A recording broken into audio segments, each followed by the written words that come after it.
miradi ya maji ya Malava, ili Malulu anapogeuka mkono wa Mungu kule mbinguni aseme, indeed the Kenya Kwanza government loved me and the people of Malava truly love me as Jesus loves me.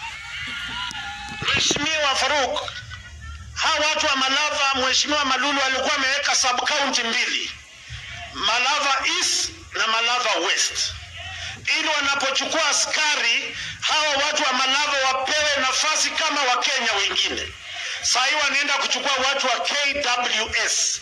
Tunaomba wanapochukua Malava East, Kabaras East na Kabaras West, tuambie serikali kupitia Murkomen wakuje waidhinishe hizo sub counties mbili kisheria na walete madio upande huu wa Kabaras East na Kabaras West, wajenge ofisi na tusonge mbele. Bwana asifiwe sana.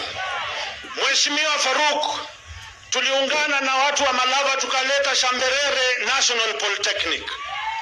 Tunaomba tunapounda na kuweka pesa kujenga mabweni ya wanafunzi, tuwajengee mabweni ya kitaifa ambayo watoto wa hapa Malava watasoma, lakini zaidi ya hapo walimu wa Shamberere wako hapa, wanaomba tujiandikishe tujiunge na shule yetu.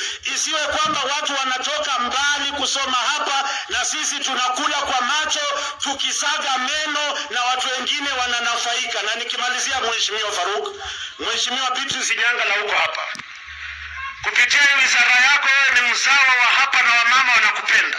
Hakikisha kompyuta zaidi ya 200 zinakuja Shamberere, watu wa hapa wawe digital, watumie kompyuta kutafuta pesa. Ni kweli si kweli? Mimi niko kamati ya afya kule bunge Senate. Tulikuwa tumezungumza na Mheshimiwa Malulu kwamba tuboreshe